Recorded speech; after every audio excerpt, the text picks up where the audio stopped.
Tonight on Noir, coffee and guns collide at Stupid Good Coffee. LaSorte and I differ on our pre-range routines, and I just might finally redeem myself on the challenge course.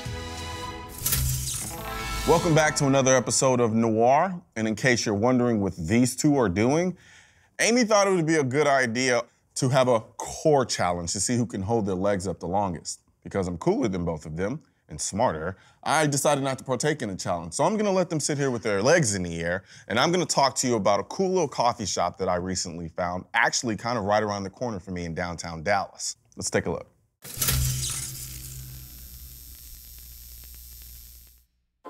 I don't think myself too presumptuous in saying that the coffee culture isn't actually the biggest advocate of gun culture.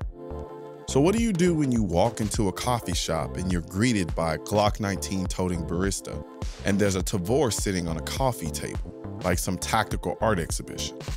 Well, if you're Mayor Bloomberg, your head explodes. But if you're me, you smile and remember why you love Texas. Welcome to Stupid Good Coffee, a small coffee shop in the heart of downtown Dallas, where the love for Java beans and M16s reigns supreme. I have to be honest, as much as I love the mix of coffee and guns, I couldn't shake the feeling I was in some type of social experiment. A part of me wanted to run up to a lady and shake her and scream at her, "Those are real guns, be scared, say something," anything to confirm that I'm not in a dream. Instead, I settled for a French roast that was awesome. And although I felt I was on the verge of a diabetic coma, after the fact, I had a cream soda that was smoother than the slide on a Cabot Arms 1911. Even more delightfully surprising was the assortment of guns simply hanging out and on display, along with the rest of the typical but really cool coffee shop decor. The owner, who was also an SOT, was so nice it hurt, yet very unapologetic about his unwavering love for guns and coffee. He even conducted concealed carry classes in the shop. A coffee shop like this shouldn't be that astonishing to me, but people make guns so polarizing that coffee shops like this are the exception. Now, I'm not saying that I should be able to finger bang an Accuracy International in the waiting room of a doctor's office. I'm just saying sometimes we make things a bigger deal than they need to be. If it isn't hurting anyone, let me enjoy my guns and Stupid Good Coffee in peace. All right, what are we gonna do the rest of the day? We should go to range. It's like noon, man. Okay. I mean, we have 7 or 8 hours of daylight left. There is no chance we're actually gonna be able to shoot with daylight. Why wouldn't we? What question, is that the first hat you've worn today?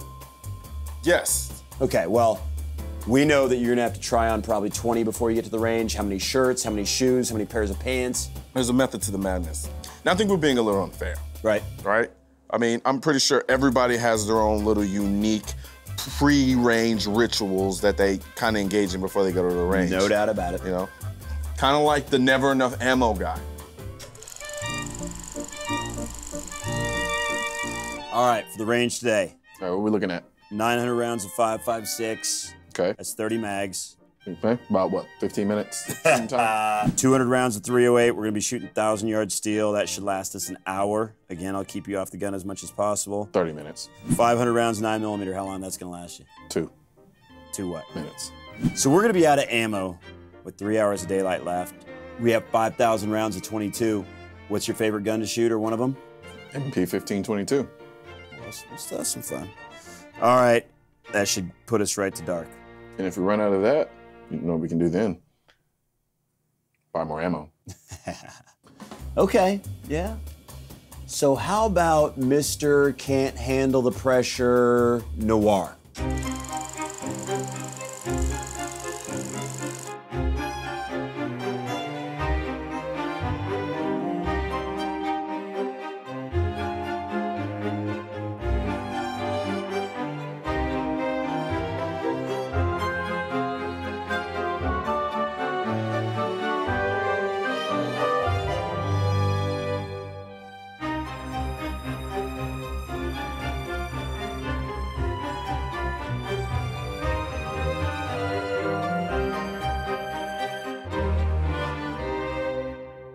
What about, wait, we need guns?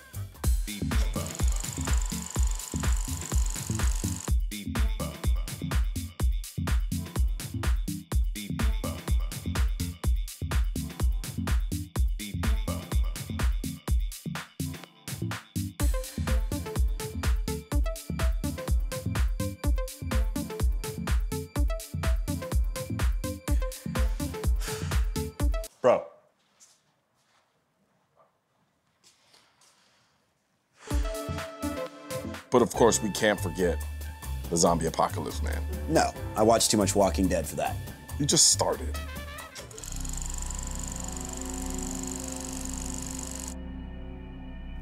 Dude, this Walking Dead marathon is freaking me out. I'm going to the range, man. We've got to be ready for this stuff. If this apocalypse happens, I got to know how to use my stuff, man. It's just a TV show, Darren. Beating around the bush. I'm going to the range, man. What are you doing? I think everybody has a little bit of zombie apocalypse guy in them, though. So then there's the guy whose bag you always dig through when you need something at the range. The Mr. Extraneous Equipment guy. Yeah.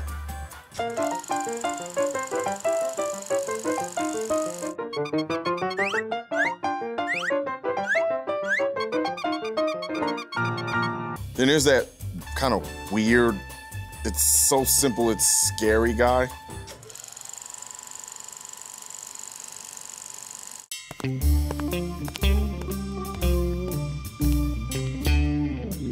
And then there's the Mr. Social Butterfly, let's invite everyone guy.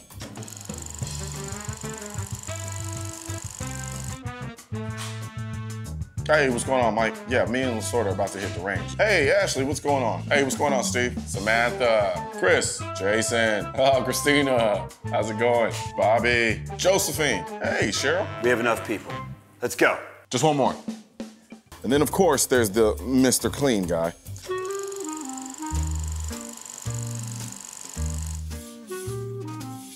Dude, are you gonna shoot that today? No, it's not relevant, though. So why are you cleaning it? Because my guns need to be clean, all of them, in order to shoot any of them. You know that. I'm type A, man. Just let me do what I need to do to get to the range. But you're not shooting it. It's not important.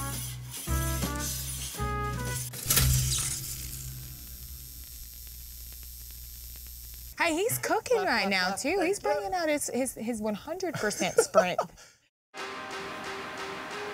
Adventure breeds character, and the path should be less traveled.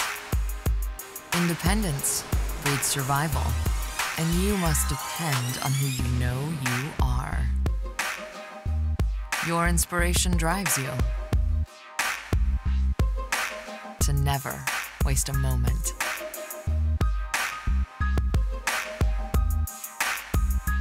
As a pioneer, an advocate, a gun owner, it's time to celebrate your lifestyle every single day.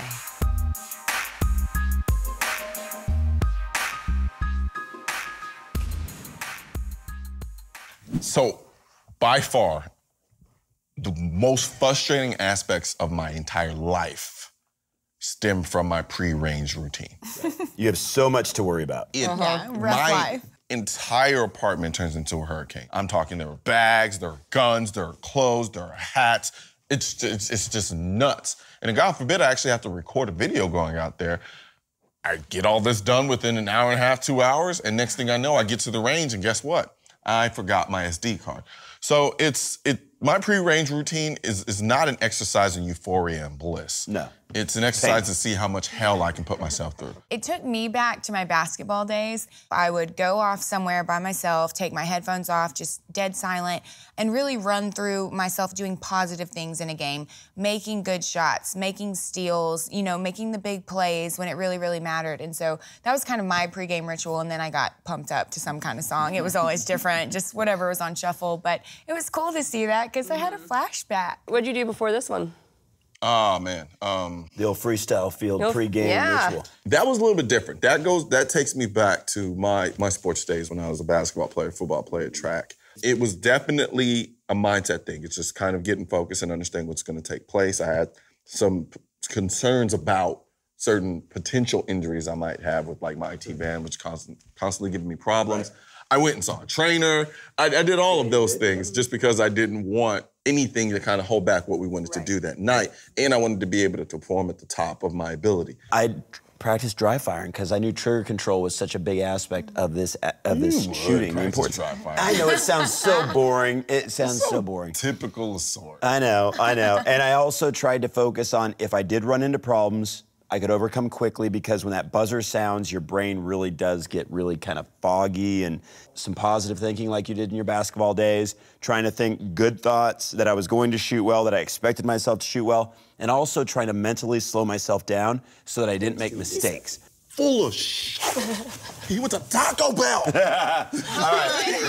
I did hear that at one point, yes. The dinner of champs. I used to eat chili dogs before my games. I did. Oh, damn. A little known Katie fact, Division I basketball player eating chili dogs before basketball games. But music is everything as far as preparation, getting ready. There's nothing like getting ready in silence. I listened to a Jay-Z song, I think it was Eye of the Tiger. Wait, what? No, that's not. Jay-Z did not do Eye of the Tiger? No, dude. And I don't even think he did a remix of Are you it. serious? Wait, hold on, wait.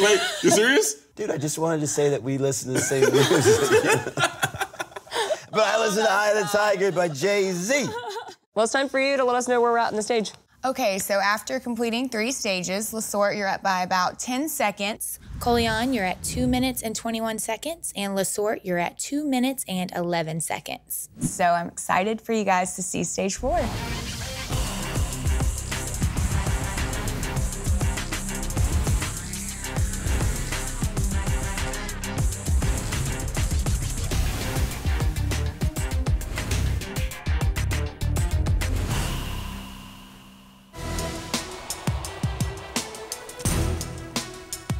This week's challenge places a premium on accuracy, with shooters having to hit the steel target's head box from 100 yards out. A miss will cost valuable reset time. After hitting the target, they'll have to sprint to the 50 for a single handgun shot before turning right back around and hitting that head box from 100 one more time. Okay, Colion, so LaSorte's up. He's shooting his own .308 bolt-action rifle. Pretty damn good rifle. Yeah, and you're only down by 8 seconds. Still a close race. Sorry, not to bring that up. I'm trying to give you a little boost. I want to get a sideline ref call on that last one. I know it was very close. So, do you think that he has an advantage since this is his rifle that he shot a lot? Yep. Oh. Hit first shot. All right. We'll take that as an advantage. Hey, he's cooking right now too. He's bringing out his 100% sprint tonight. I gave him a couple of tips before he got on. He doesn't have the dust kicking up behind him though, so you have that going for you. You don't have to have distractions. He's shooting too fast. Okay, so y'all are shooting 2 different handguns. You're shooting a HK. I'm shooting an HK BP9. Okay. And he's shooting a Glock 19. And It's hard to shoot a handgun after running 50 yards.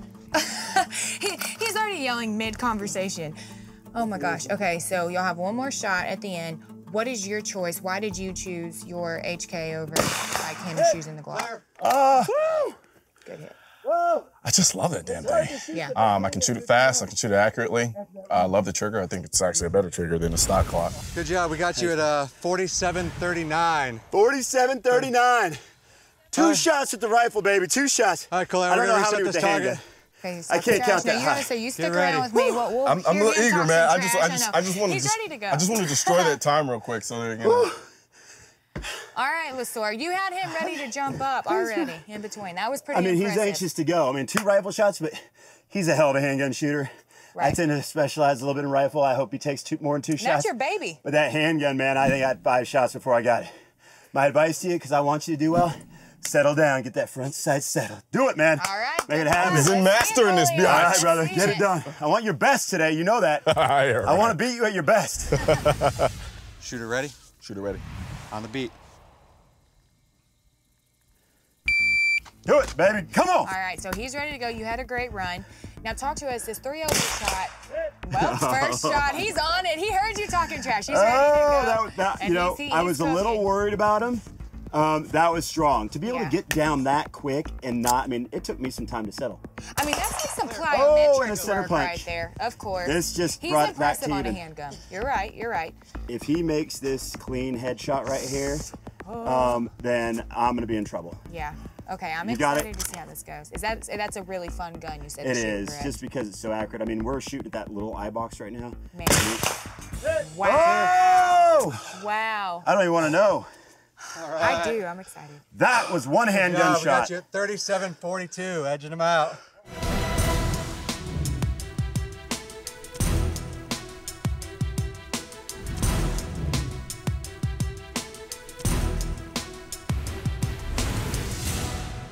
Well, after 4 stages, we have a new leader. You're up by 1 second at this point. Good job. Painful, but hey, I will have to say you ran that course about as well as it could have possibly been run. I sounded a little long on the second shot. Yep, on the second shot setup, that was the only place where you probably could have improved it by about 2 seconds. But you otherwise, nailed your handgun in 1 shot. Yep. After that was sprint, awesome. That was. Yeah. Now, one thing I'll tell you is, getting down and on that rifle as quickly as you did, very impressive. I took more time, and that's where your little freebird spirit totally controlled in that situation. I mean, I've shot long-range rifle for like 30 years, 1,200 yards, whatever else. I know what it takes to make that very precise shot. That was 100 yards. The eye box is about 2 inches high and about 3 inches wide. I knew that it took focus. I took a little too much focus, a little too much time to make that very specific shot. You, on the other hand, went down and almost treated it like an AR chest shot. I mean, you just got on and boom. You're right. Being able to get down there, see, there was no thinking. My mind was completely and utterly silent. It was just. Now, when I came back the second time, I was like, oh, I'm running this thing clean. So then I'm like, don't mess it up, don't mess it up. But you got me by 10 seconds on a stage that wasn't that long. Yeah. I mean the handgun killed you. It did. It did. And I'm a good handgun shooter. You're a great handgun shooter at long ranges because you do know that you have to slow down a little bit. And that's why you are so good at those long-range handgun shots, because when you slow down, you are pretty hard to beat. What this stage actually points out is how much time you actually lose when you miss. Yes, that is very true. You cannot miss fast enough. A slow hit is better than a fast miss. Yeah. And it really does come out in this competition. Well, Katie, what's our official times at this point? Okay, so we're running about 1 second's difference right now. Colion, you're at 2:59.27, and LaSorte, you're right behind at 2:59.31. After 4 stages. After it's 4 that close. stages. 1 second's difference. Yeah. I think that's really cool. Yep. We'll tune in next week to see what happens with stage 5.